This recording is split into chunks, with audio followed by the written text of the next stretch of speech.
तो ये लीला जो है भगवान की वृंदावन लीला, ये बहुत अद्भुत लीला है। और ये लीला समझना संभव साधारण मनुष्य के लिए नहीं है, होता है। कोई आदमी बोलते हैं वृंदावन में जो कृष्ण का गोपियों का साथ जो लीला विलास हुआ था, ये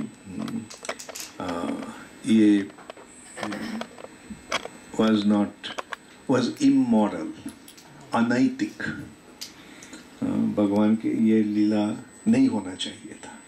कोई कोई बोलते हैं नहीं होना चाहिए था क्योंकि ये अनैतिक है, ये अशालीन है।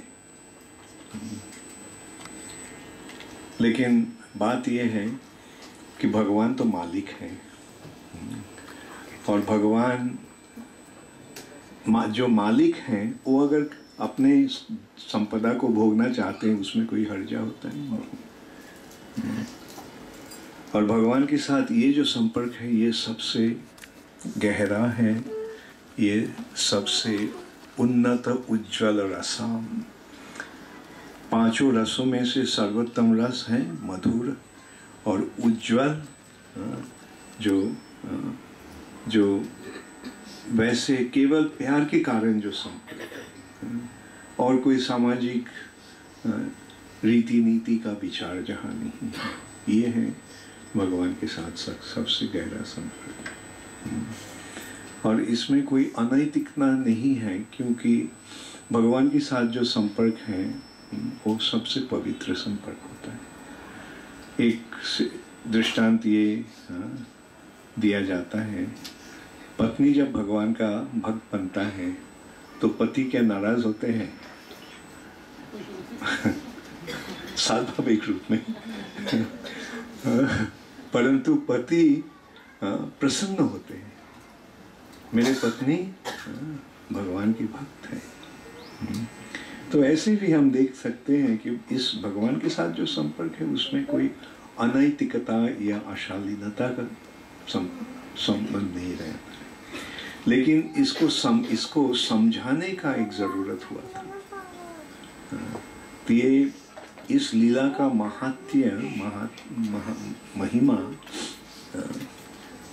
प्रचार करने के लिए भगवान भक्त रूप में आकर हमको समझाया कृष्ण कौन है और कैसे इस ब्रज लीला ही सर्वोत्तम है।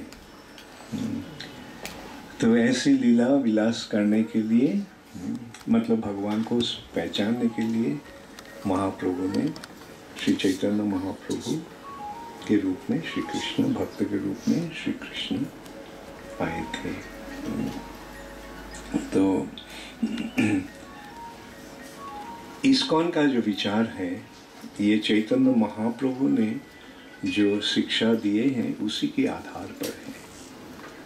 और इसका प्रमाण क्या है, किस शास्त्र के माध्यम ये भावना हमें मिल रहा है, इस सिद्धांत मिल रहा है?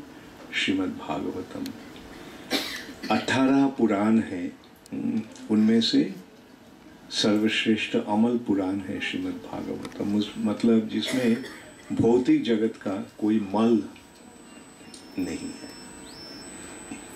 18 पुराण में से 6 हैं तामसिक तमोगुण की द्वारा प्रभावित, 6 हैं रजोगुण की द्वारा प्रभावित, 5 है सत्वगुण के द्वारा प्रभावित, और 1 है सत्वगुण से भी परे जो शुद्ध विशुद्ध सत्य है, जो आध्यात्मिक जगत का जो विचार है, वो शुद्ध सत्य अमल पुराण है श्रीमद् भागवतम। श्रीमद् भागवतम में ही कृष्ण का सारे वर्णन हुआ है। कृष्ण कौन है? कृष्ण को अगर हम जानना चाहते हैं सही रूप से, तो 2 ग्रंथ की जरूरत बहुत ही महत्वपूर्ण है। एक है भगवद गीता, जो भगवान स्वयं बता रहे हैं। भगवान स्वयं बताए हम कौन हैं, वो कौन है, उनके साथ हमारा संपर्क कैसी है, और कैसे हम वो संपर्क जोड़ सकते हैं।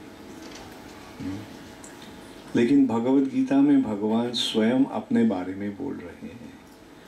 जब कोई महान व्यक्ति अपने बारे में बोलते हैं तो कितना बोल सकते हैं। अंग्रेजी में एक शब्द आता है ब्लोइंग वंस ओन ट्रम्पेट। सो कृष्ण शर्मा रहे हैं, बता नहीं सकते पूरा रूप से, लेकिन भगवान के भक्त जब भगवान के बारे में बोलते हैं तब उसका कोई सीमा नहीं रहता है।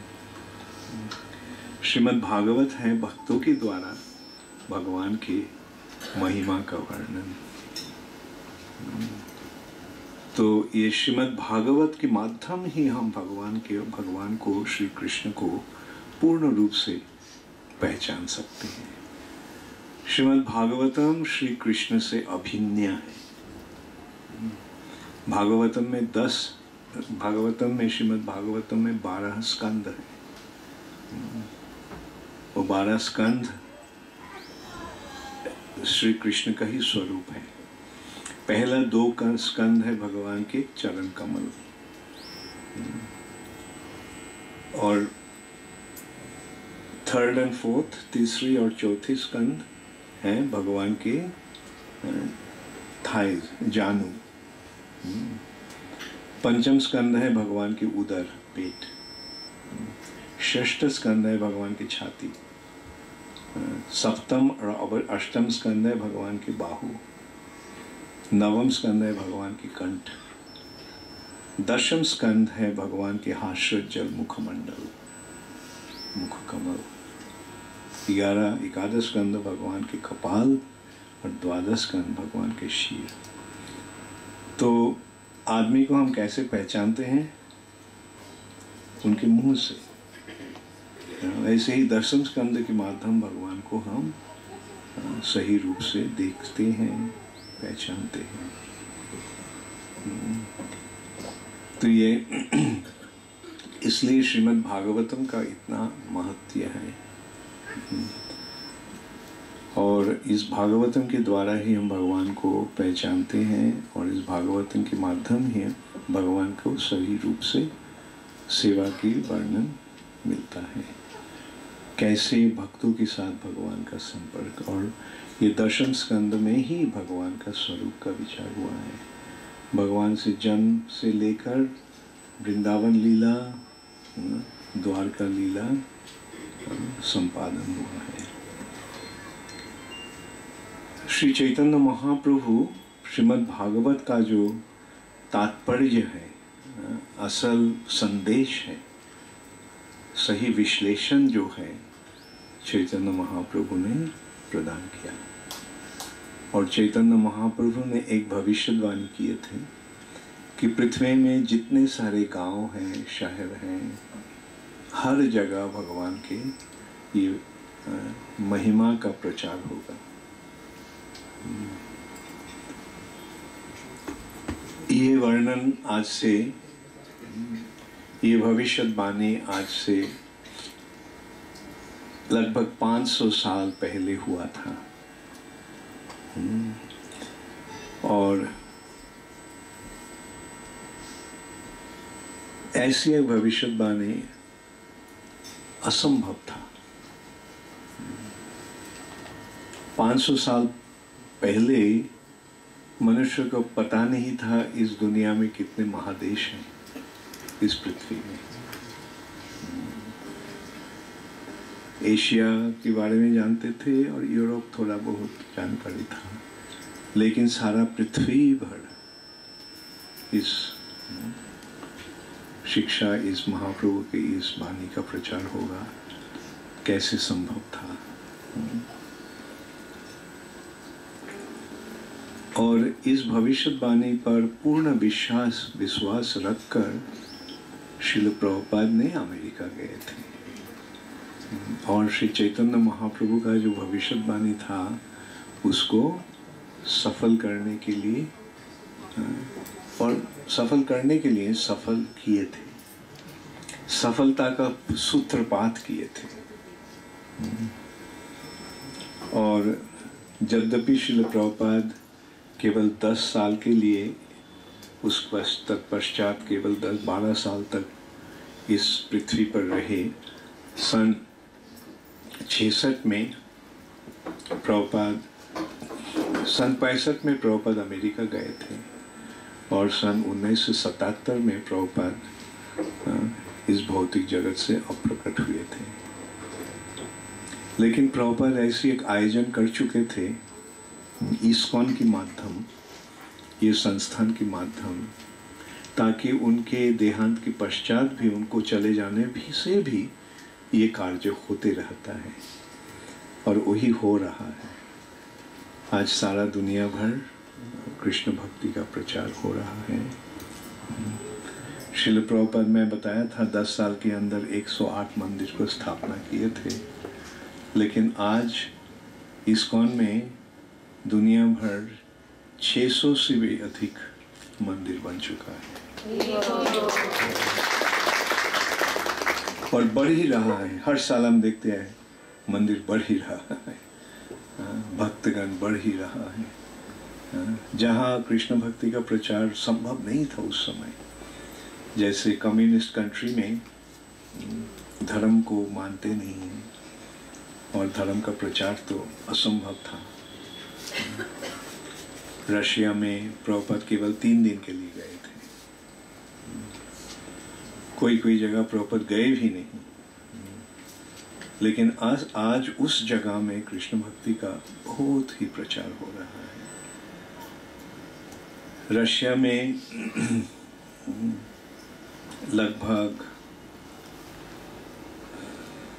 मैं बोलता हूँ लगभग क्योंकि एकदम करेक्ट नहीं है, 70 से भी अधिक मंदिर है केवल रशिया में, जहाँ कोई जा भी नहीं सकता था।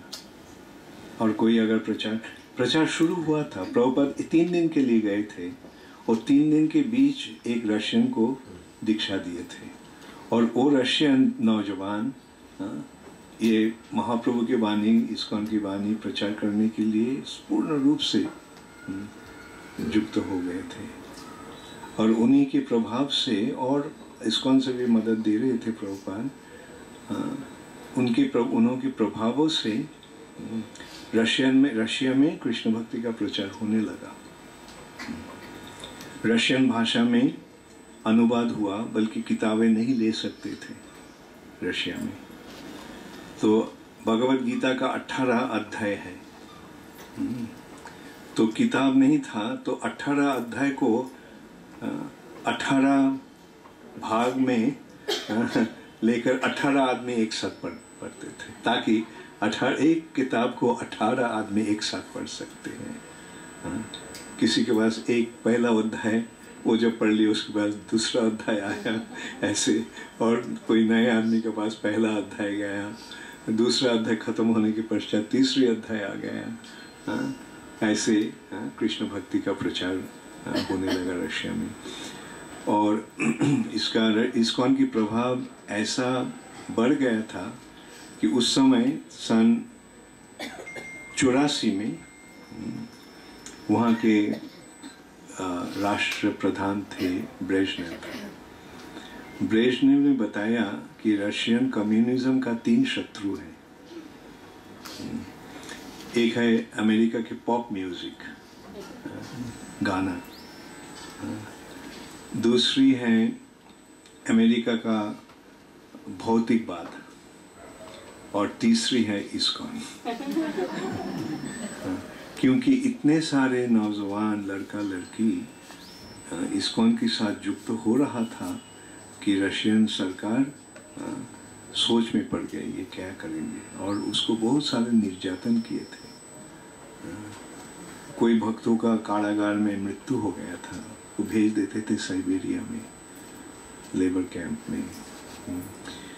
इतना अत्याचार होते हुए भी उन्होंने इसको त्याग नहीं दिया। और अंत में क्या हुआ, भगवान की भक्तों के प्रति जब निर्यातन होता है तो भगवान क्या करते हैं, प्रहलाद महाराज के ऊपर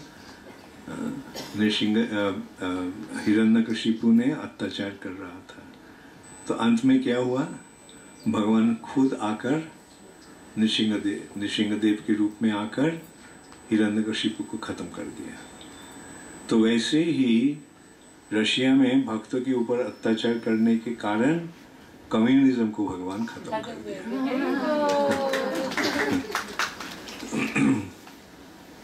इस तरह भगवान की कृपा से दुनिया भर भक्ति का प्रचार हो रहा है, भगवान की महिमा का प्रचार हो रहा है। हाँ।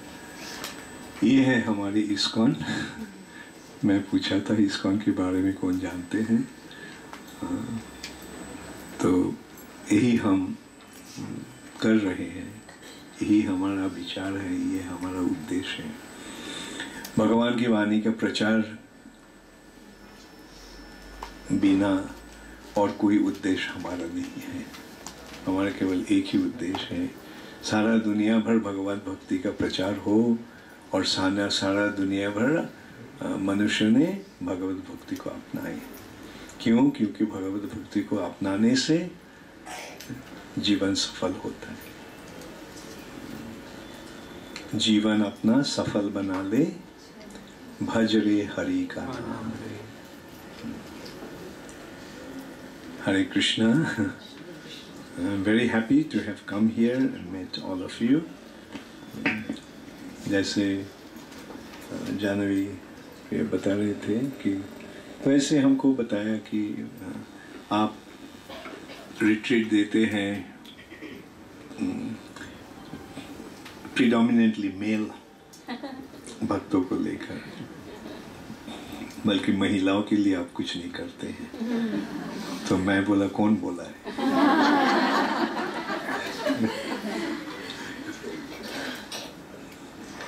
जैसा जानवी प्रिया ने शुरू में बताया आप सबको कि गुरु महाराज बहुत ही प्रैक्टिकली हम सबको बताते हैं कि कृष्ण भक्ति करते हुए हम अपना जीवन बहुत आराम से कैसे जीते हुए, जैसे भगवद गीता के सिद्धांत कृष्णा हमें बताते हैं और हम आप लोगों को बताते हैं तो थोड़ा सा भारी लगता है, लेकिन गुरु महाराज उसको इतना इजी कर देते हैं हमारी लाइफ में उतारने के लिए। तो आप सबके पास कुछ भी तरह के कोई भी क्वेश्चंस हों तो वो आप ज़रूर बेझिझक पूछिए। बहुत अच्छा अवसर है, हाँ निसंकोच होके पूछिए। और ये बहुत अच्छा अवसर है, हमें ऐसा अवसर बहुत मुश्किल से मिलता है और एक बार खो जाएगा तो हमारे लिए बहुत डिले हो सकता है। इसलिए don't take risk and ask whatever you want to ask.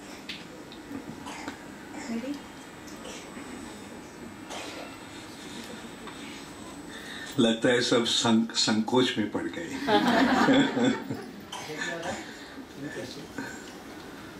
भक्ति में कैसे आगे बढ़े है, लेकिन एकदम और ज्यादा। Very good. भक्ति का शुरुआत होता है शरणागति या प्रपत्ति, मतलब भगवान के पास अपने आप को समर्पण करने से। ये इससे इसके द्वारा ही शुरुआत होता है और आगे कैसे बढ़े,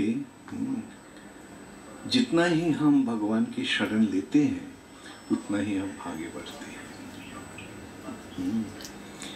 जैसे शरण लेते हैं थोड़ा सा सर झुकाकर, और शरण लेते हैं सर और झुक जाता है, और झुकते झुकते झुकते झुकते जब एकदम जमीन में गिर जाते हैं बस।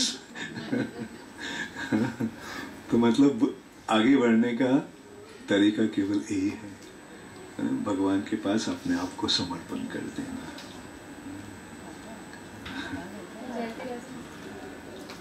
यस,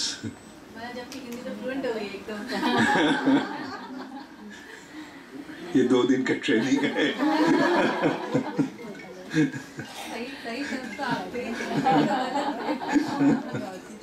प्रचार करने जाते हैं तो बहुत लोग कहते हैं कि माला गिन के क्यों करें, तो हम माला काउंट करके क्यों करें, जैसे 16 राउंड्स करने के लिए कहते हैं, तो हम मन से करते गिने क्यों। और वो एक जो कोट है गालिब का, गालिब ने तोड़ दी माला ये कहकर कि भगवान बेहिसाब देते तो हिसाब क्यों रखेंगे। हाँ, वेरी गुड क्वेश्चन।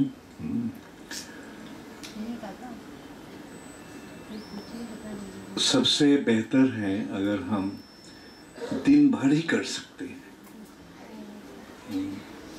बल्कि वो तो संभव नहीं होता है। मन में करें, मन में जब करते हैं तो क्या होता है, 2-4 बार कृष्ण के नाम लेने के पश्चात और किसी के नाम आ जाता है मन में। कृष्ण चले जाते हैं और कोई आ जाता है। तो इसलिए पहले जो है ये अभ्यास की ज़रूरत होता है, और अभ्यास जो है वो नियमित रूप से करना चाहिए। इसलिए शंखापूर्वक नामगान नति भी, शंखापूर्वक भगवान के नाम लेना चाहिए। जो बोलते हैं क्यों 16 माला करेंगे, हम दिन भर करेंगे, हम बोलते हैं कम से कम 16 माला से तो शुरू करो।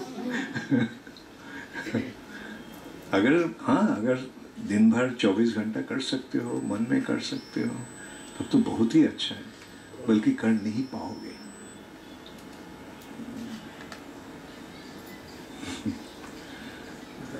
एक क्वेश्चन आप सबकी तरफ से मैं पूछती हूँ कि हाँ, हम सबको समझ नहीं आता ना कि जैसे अगर आज हमको सत्संग का अपॉर्चुनिटी मिल रहा है तो हमको समझ नहीं आता, डॉक्टर का अपॉइंटमेंट लिया हुआ है और बच्चे को लेके कहीं ट्यूशन छोड़ने जाना है, बहुत सारे ऐसे लेडीज़ को काम आते हैं ना, तो हमको समझ नहीं आता उस वक्त पे हमारी प्रायोरिटी क्या होनी चाहिए। सबका क्वेश्चन है कि नहीं? हाथ उठाओ किस किस का है। ठीक है, थैंक यू। ठीक है, बाजार जाना है, बच्चे को स्कूल लेके जाना है, कोई बात नहीं, बल्कि हाथ में माला लेके जाना है और जपते रहना। काम तो रहेगा जरूर, हम काम छोड़ नहीं सकते कि न ही कश्चित क्षणमपि जातु तिष्ठति अकर्मकृत। भगवत गीता में भगवान कह रहे हैं, काम किए बिना कोई भी व्यक्ति एक क्षण भी पल भर के लिए भी नहीं रह सकते। तो कार्य करना ही होगा, काम करना ही होगा। लेकिन काम करते हुए भी हमको भगवान को याद करना होगा, भगवान के पास अपने आप को समर्पण करना होगा और भगवान की महिमा कीर्तन करना होगा।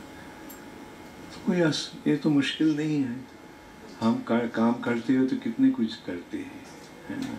और बाद में तो मैं ये बोलूँगा, ठीक है बच्चे को स्कूल लेने हैं, ये सारे काम हैं, बल्कि मूवीज़ में तो ज़रूर जाते हैं। तो समय निकल लेते हैं ना। बच्चे को स्कूल लेना है, खाना तो पकाते हैं, खाना तो खाते हैं, और रात को तो सोते हैं। ये सारे समय तो मिल जाता है। तो भगवान जो हमको 24 घंटा दिन में दिया है, उनके लिए 1-2 घंटा दे दो, इसमें हर्जा क्या है। निकाल लो ऐसे विचार करके। ये करते हुए भी हम कैसे ये समय हम निकाल सकते हैं। असल बात ये है कि इसके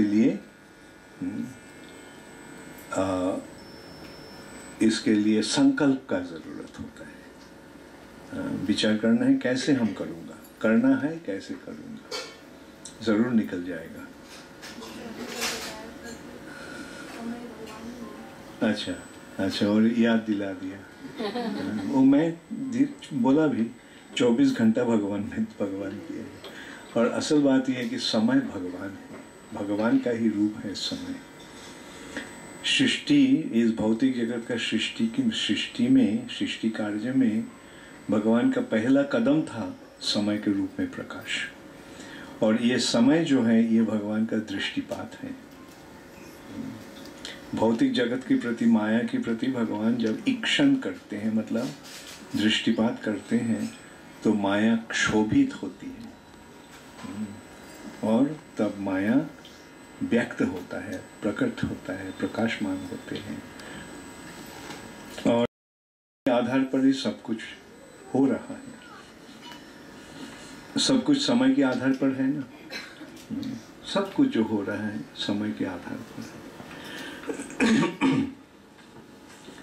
ये मैं जो आया आपके साथ मिले हैं समय के आधार पर।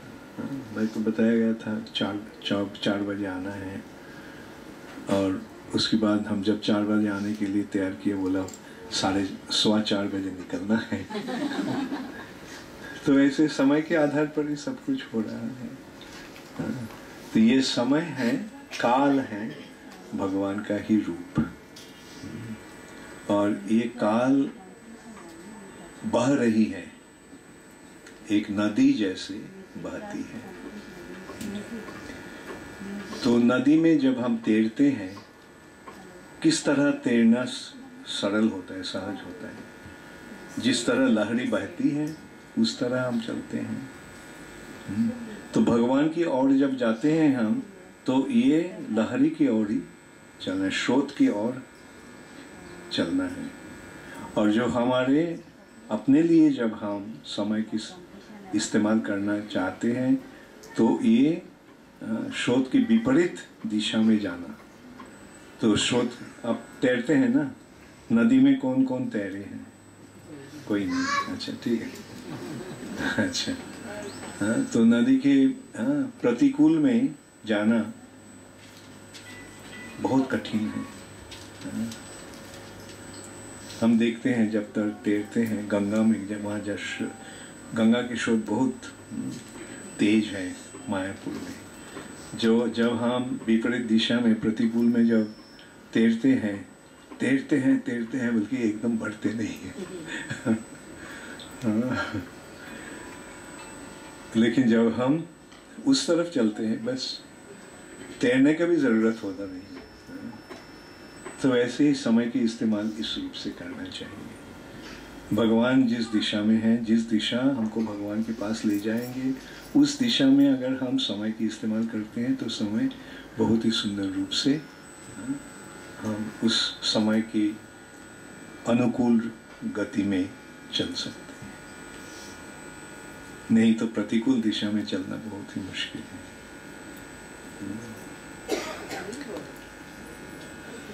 हरे कृष्ण। जब हम लोगों से कहते हैं माला करना, फिर धीरे धीरे हम 4 नियम बनाते हैं। तो जैसे वैष्णव में हम कहते हैं कि चाय कॉफी, तो ये मतलब वो लोग इस तरह कहते हैं कि आप इस्कॉन वाले चाय के पीछे क्यों पड़े रहते हैं, तो चाय और कॉफी में क्या बुरा है? मतलब वो उनको वैष्णव में वो नहीं लेते, तो इनको हम बोलते हैं क्योंकि बैकुंठ वृंदावन में चाय कॉफी नहीं मिलेगा। तो इसका प्रस्तुति यहाँ से करना होगा। अगर वहाँ जाना है,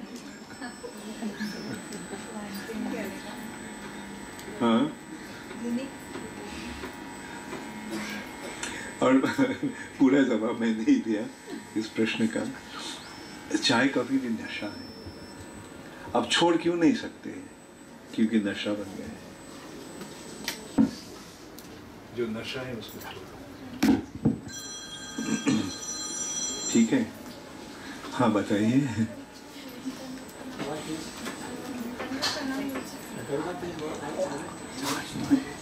एक ये है ना माइक्रोफोन।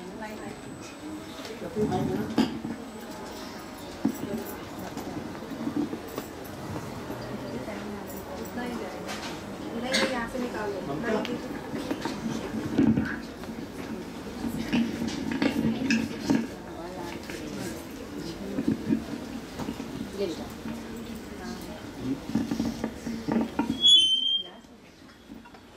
हरे कृष्णा गुरुजी, दंडवत प्रणाम।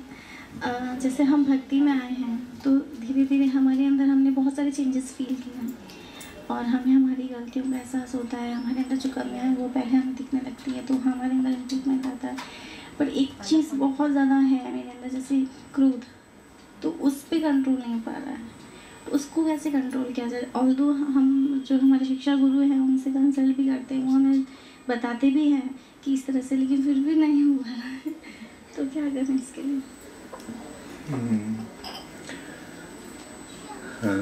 बैठो।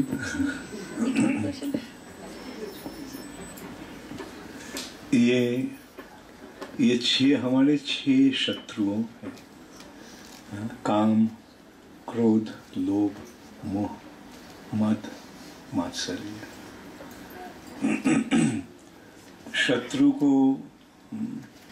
शत्रु जब होता है, उसको हराना कठिन होता है। तो ऐसे सोच लो कि क्रोध एक शत्रु है, तो इसको हराना होगा तो लड़ाई करना पड़ेगा थोड़ा सा। हाँ, कोशिश करना होगा। हाँ। क्रोध जो है वो रजोगुण के प्रभाव से होता है। क्रोध जो होता है, काम से क्रोध होता है। काम का मतलब है भौतिक जगत को भोग करना। जब हम भोग करने में असमर्थ होते हैं या जब कुछ हमारी इच्छा के अनुसार नहीं होता है, तब हम क्रोधित होते हैं, क्रोध का उदय होता है। तो इसलिए हमको देखना पड़ेगा कि रजोगुण और तमोगुण की जो प्रभाव, तदा रजस्तमो भावा काम लोभ दयाश्चर्य। रजो और तमोगुण के प्रभाव से काम, लोभ इत्यादि, इत्यादि का मतलब काम, क्रोध, लोभ, मोह, मात्सर्य, काम, क्रोध, काम, लोभ, दयाश्चर्य आदि चेतयते अनाविद्धम। इसके प्रभाव से हम तभी मुक्त हो सकते हैं स्थितं सत्ते प्रसीदति, जब हम सत्वगुण में स्थापित होते हैं। स्थितं सत्ते प्रसीदति, इसका मतलब रजोगुण और तमोगुण के प्रभाव से मुक्त होकर सत्वगुण में, और सत्वगुण में हम कैसे अधिष्ठित हो सकते हैं?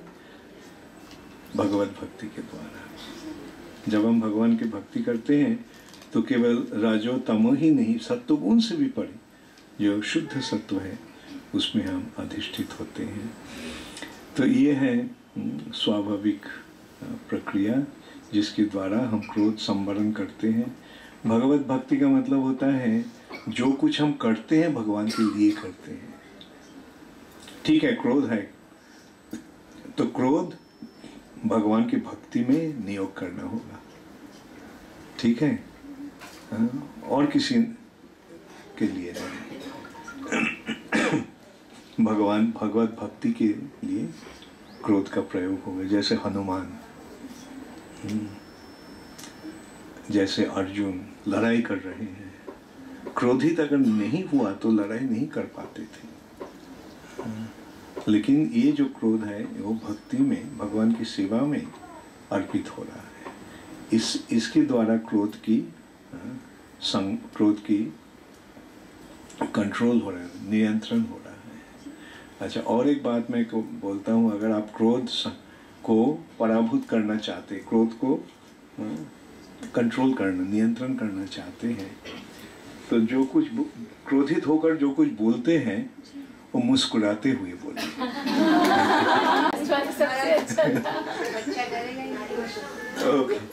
Okay. Since the mic is there, let her ask the question. Take the mic.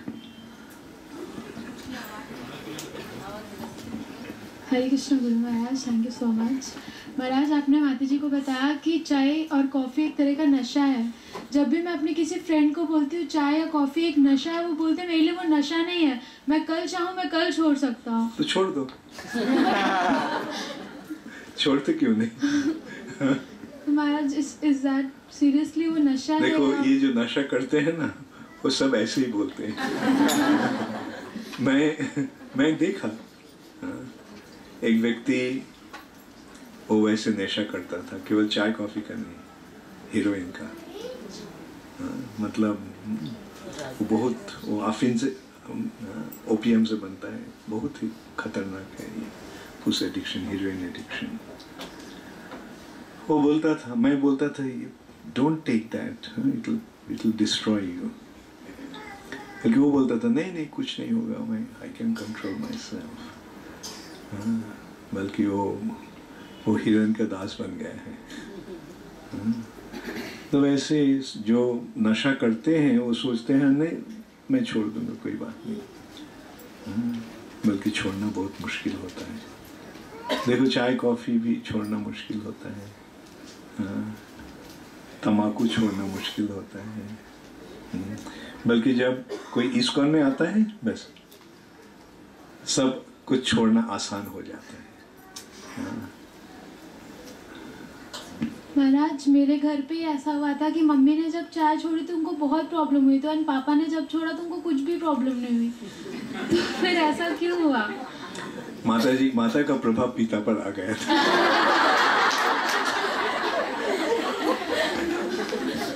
Thank you so much Guru Maharaj. हरे कृष्ण।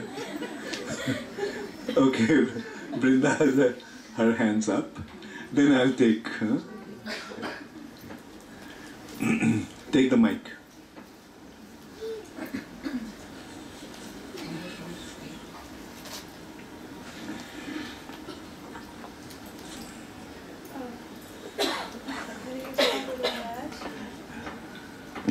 हरे कृष्णा गुरु महाराज, thank you for the wonderful talk. गुरु महाराज, जब भी बाहर जाते हैं और नॉनवेज का डिस्कशन होता है तो वो लोग बोलते हैं ऐसे तो तुम लोग जो वीट और राइस ये सब खाते हो वो लोग भी ग्रो होते हैं और मतलब वो लोग भी लिविंग होते हैं, तो तुम लोग भी उन्हें काटते हो पहले, उसके बाद ही वो जो भी उनका आगे प्रोसेस होता है और फिर तुम खाते हो। तो वो लोग बोलते हैं कि वो कैसे नॉनवेज नहीं है, तो उस चीज़ को उनके इस तरह आंसर कर। नॉनवेज है बल्कि हिंसा उसमें भी हो रहा है, उसका सवाल बोल नहीं है। देखो जैसे तुम बोला चावल गेहूं वगैरह, अनाज संग्रह तब होता है जब पौधे मर जाता है, तब उसको काट के। अनाज का ये है जब उसका फल मतलब जो ये जब पक जाता है तो पौधे जिसमें उसका उपज हुआ वो मर जाता है। तो हिंसा नहीं हो तब उसको संग्रह हुआ है। फल जब खाते हैं गाछ को तोड़ना नहीं होता है, पर पेड़ को नहीं तोड़ना होता है। वैसे पेड़ खुद ही ऐसे फल दे रहे हैं, है ना। और तुम बोलते हो ठीक है, वो कैबेज कॉलीफ्लावर उसको काटना हो रहा है, ठीक है। तब ये चेतना का विचार आता है। एक कैबेज का चेतना, वो भी उसमें भी जीवन है, उसको वो भी मरता है, लेकिन उसका जो चेतना है और एक सोचो एक पशु का जो चेतना है एक तरह नहीं है, एक किस्म का नहीं है। तो चेतना जितना उन्नत होता है मृत्यु के समय उतना ही कष्ट होता है। जैसे हत्या हो रहा है, अचानक उसको मार डाला, तो कष्ट जो होता है, उसका कष्ट जो है उसका शरीर में स्प्रेड करता है, और जो सेल कोश में उसका प्रभाव होता है, मतलब ये होता है, प्रसार होता है। तो जब कोई उसको उस सेल को, उस मांस को खाता है तो उस कष्ट को भी उसके साथ साथ खाते हैं। तो अब बोलो एक कैबेज का कष्ट और एक बकरी का कष्ट एक तरह है, इसलिए हम वो नहीं खाते। तो अगर सब कुछ खाना ठीक है, तो मनुष्य नहीं क्यों खाते हो?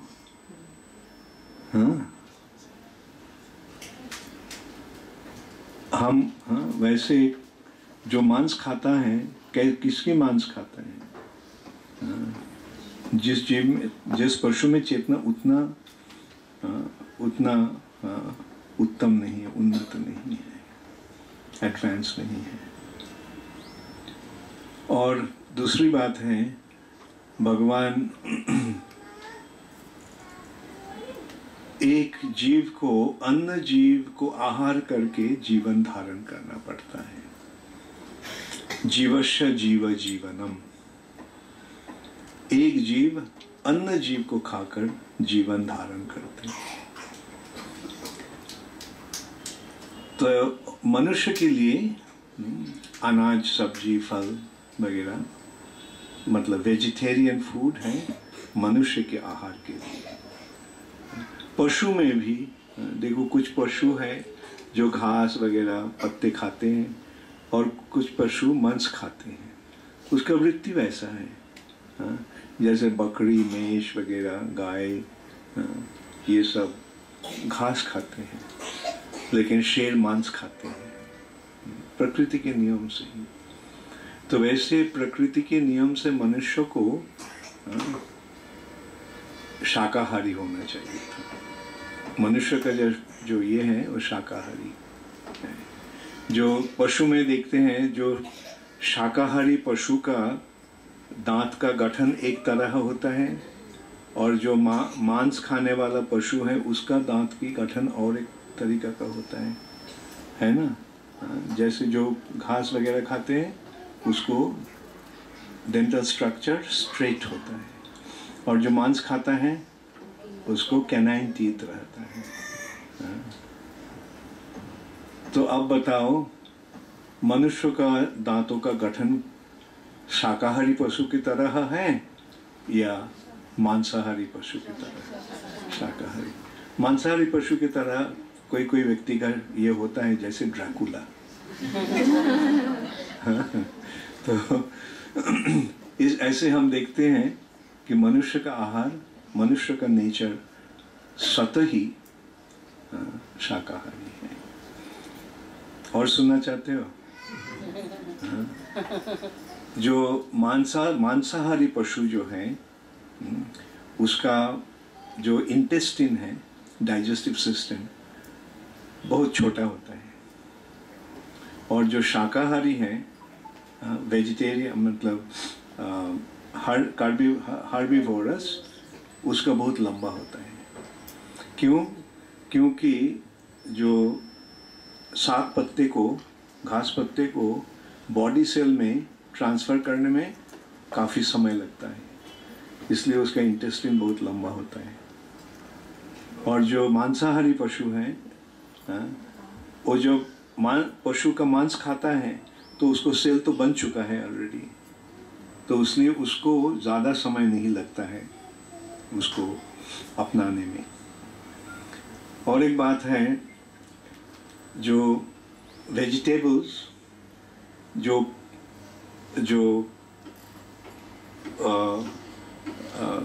क्या बोलते हैं, when it rots, सड़ जाते हैं। हाँ, और मांस जब सड़ता है तो मांस जब सड़ता है तो कैसा लगता है, कैसा ये होता है? हाँ, बहुत सारे बदबू आता है, बदबू होता है। लेकिन एक गोभी जब अगर सड़ता है तो पता भी नहीं चलता है। हाँ, तो पेट में जो डाइजेस्टिव सिस्टम है वो एक तरीके का पचन है, मतलब सड़ना है। हाँ, तो आप सोचो पेट में मांस सड़ रहा है और गोभी सड़ रहा है। हाँ, तो पेट का हाल कैसे होता है? हाँ, और इसलिए जो मांसाहारी है उसका इंटेस्टिन छोटा होता है और ये जो है शाकाहारी जो है उसका इंटेस्टिन बहुत लंबा होता है। हाँ, और सारे पशुओं में, सारे प्राणियों में से मनुष्य का इंटेस्टिन सबसे लंबा है अपने शरीर के अनुपात। मनुष्य का इंटेस्टिन अपना शरीर से 6 गुना है लंबा। तो अब बताओ, मनुष्य क्या शाकाहारी होना चाहिए या मांसाहारी होना चाहिए?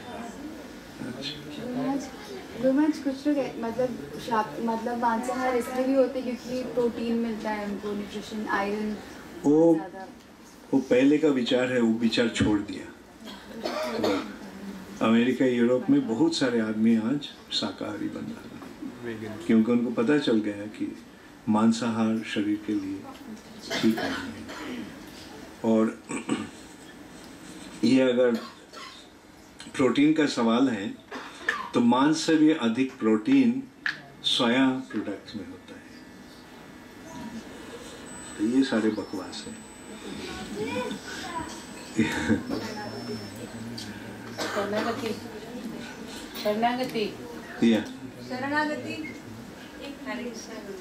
या ओ माइक। अच्छा बताओ, हम तुमको मैं सुन रहा हूँ, सुनाई दे रहा। मतलब जैसे शिवानी ने बोला तो बहुत से लोग ऐसे भी बोलते हैं कि आप दवाई भी तो लेते हो, दवाई में मछली का तेल, मतलब वो सब।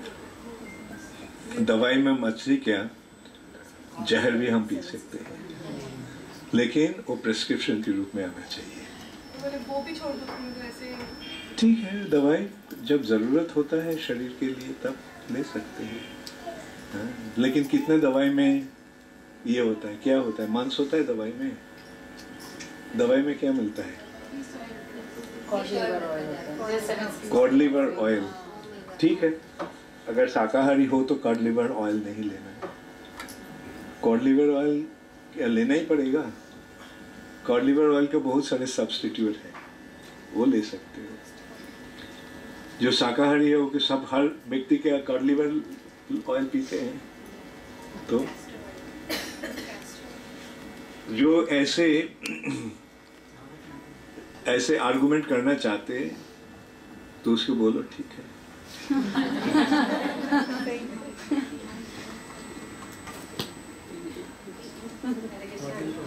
या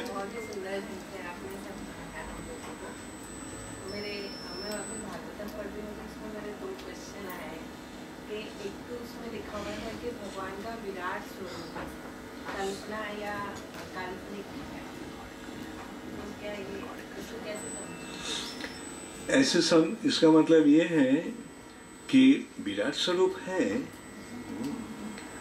और जो विराट स्वरूप का समझना इतना कठिन है कि उसको सरल रूप से समझने के लिए ऐसी रूप का चिंतन होता है।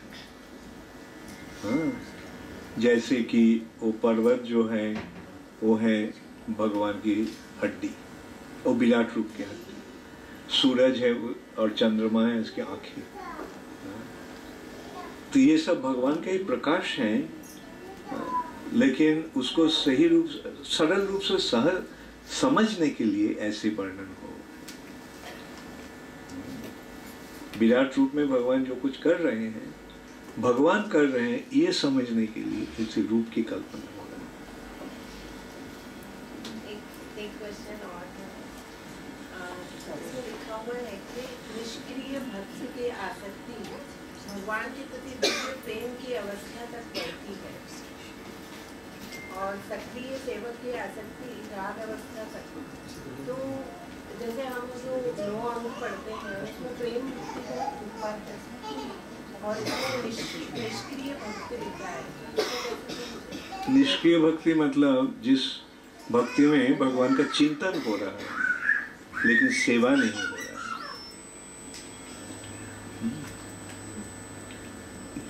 और सक्रिय भक्ति मतलब जिस भक्ति भगवान की सेवा के द्वारा जिस भक्ति की अनुशीलन हो रहा है, संपादन हो रहा है।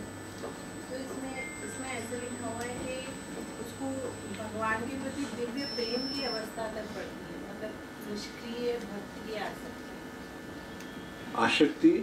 फिर से पढ़ो। निष्क्रिय भक्ति की आसक्ति भगवान के प्रति दिव्य प्रेम की अवस्था तक बढ़ती है और सक्रिय भक्ति की आसक्ति राग अवस्था तक। ये समझा ना, ये निष्क्रिय भक्ति जो है ये प्रेम तक पहुंचती है। सेवा के बिना जो भक्ति वो प्रेम तक पहुंचती है, और जब प्रेम जब होता है तब प्रेम के नाते सेवा शुरू होता है, तो सक्रिय भक्ति।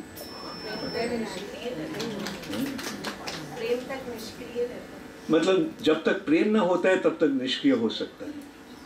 जब प्रेम में पहुंच जाते हैं बस तब निष्क्रिय नहीं रह सकते। बच्चे को जब प्यार करते हो क्या बैठ के रहते हो, क्या करते हो?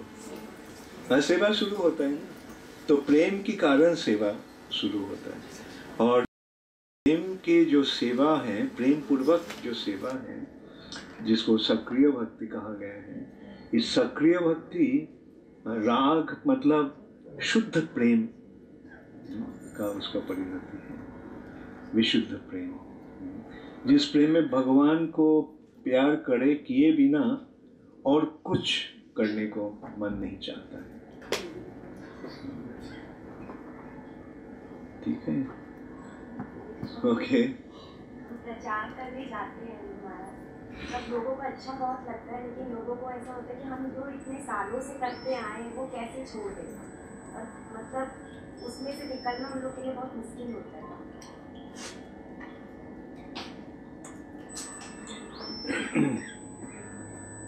जो काम सही नहीं है, चाहे हम कितने दिन तक उसको कर रहे हैं, अगर मैं बुद्धिमान है, जब हमको पता चलता है ये काम सही नहीं है, तो क्या उसको करते रहना,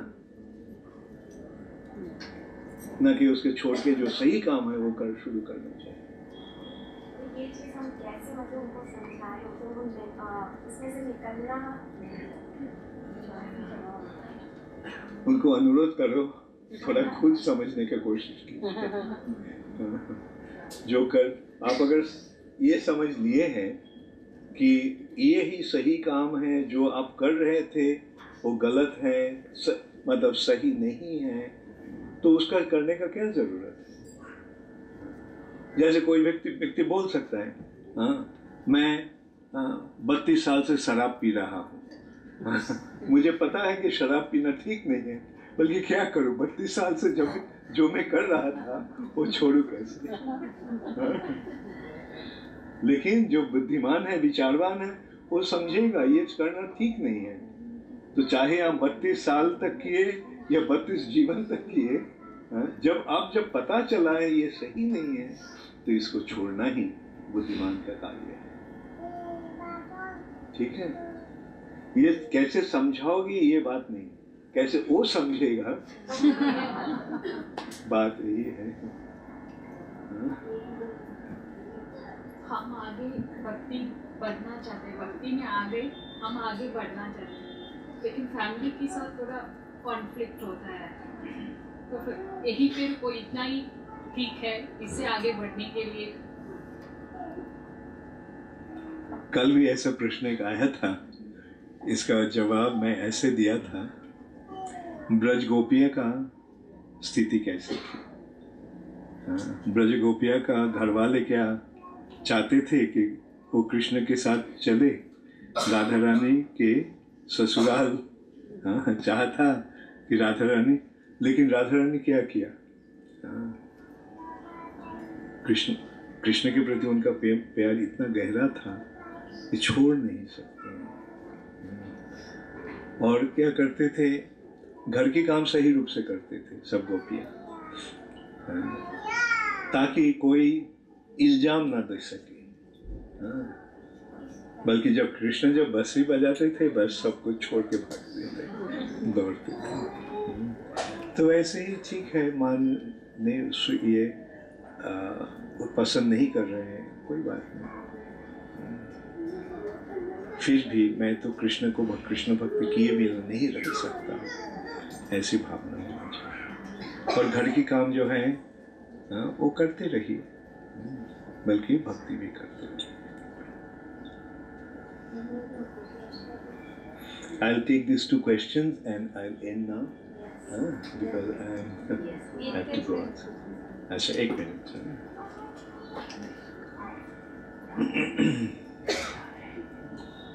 We are trying to make our children Krishna conscious, but difficult to cope up because of technological advancement, as they are using phones, laptops, and friends. In their growing age, we can't face them and stop them how to behave. अगर तो रोक नहीं सकते हैं, if you can't stop them, then just keep praying to Krishna. क्योंकि ये ऐसे कभी कभी होता है कि we can't really do anything about it.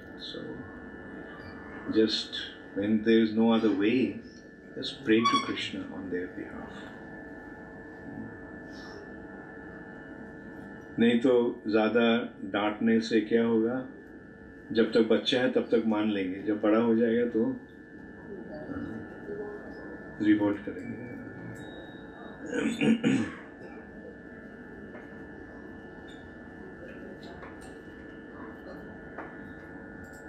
Guru Maharaj, Dandavat Pranam. Guru Maharaj, everything is clone or arranged by, everything is done or arranged by Krishna. But when situation come against our here from my desire, I can't handle this. On that time, this is done by Krishna. I can't handle this on that time. This is done by Krishna. Whose question is that? किसका प्रश्न है ये? तुम मैं समझा नहीं, थोड़ा बता सकते हो क्या बोलना चाहते हो? प्रॉब्लम्स आती है या कोई भी सिचुएशन हमारे डिजायर के अगेंस्ट बनती है, मतलब सब कुछ कृष्ण से होता है, पता है, तो जब आता है तो उस टाइम पे सब कुछ कृष्ण से नहीं होता है। नहीं, सब कुछ अपना किया हुआ है। जो कुछ होता है सब हमारे कर्म के अनुसार ही होता है। जैसे हम कर्म किया उसके अनुसार हमको फल मिलता है। कृष्ण कुछ नहीं कर रहे हैं भौतिक जगत, कृष्ण से केवल देख रहे हैं। और क्यों देख रहे हैं? ताकि कब हम उनकी ओर मुंह फेरें, कब हम उनके प्रति अनुरक्त हों, इसके प्रतीक्षा कर रहे हैं। तो जब कुछ, लेकिन लोग क्या करते हैं, जब कुछ when something is very nice, जब कुछ बहुत अच्छा होता है तो बोलते हैं कि ये मेरे लिए हुआ, मेरे कारण हुआ। और जब कुछ खराब होता है तो उसका इल्जाम कृष्ण पर देते हैं, कृष्ण क्यों किया, समझे? तो इसलिए हमको सोचना चाहिए कि भला और बुरा जो कुछ हमारे जीवन में हो रहा है वो मेरे ही कार्य के अनुसार हो, मेरे ही कर्म के अनुसार। भगवान को इल्जाम बताइए।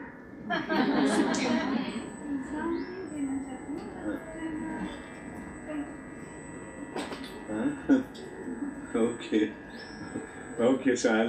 Okay, last question. वो जब माला लेके बैठते हैं तो जब बैठ के सिमरन करते हैं तो बहुत एकदम मन बहुत चलायमान रहता है, चंचलता बहुत आती है और घर के कामों में ध्यान अटका रहता है। और वही जब खाना बनाते समय या कोई काम करते समय सिमरन करते हैं तो उस समय अच्छा लगता है।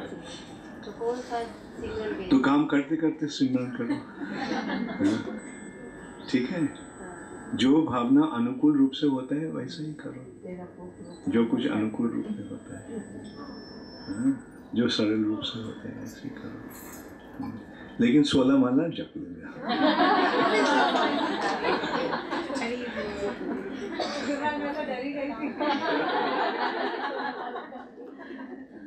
हरे कृष्ण।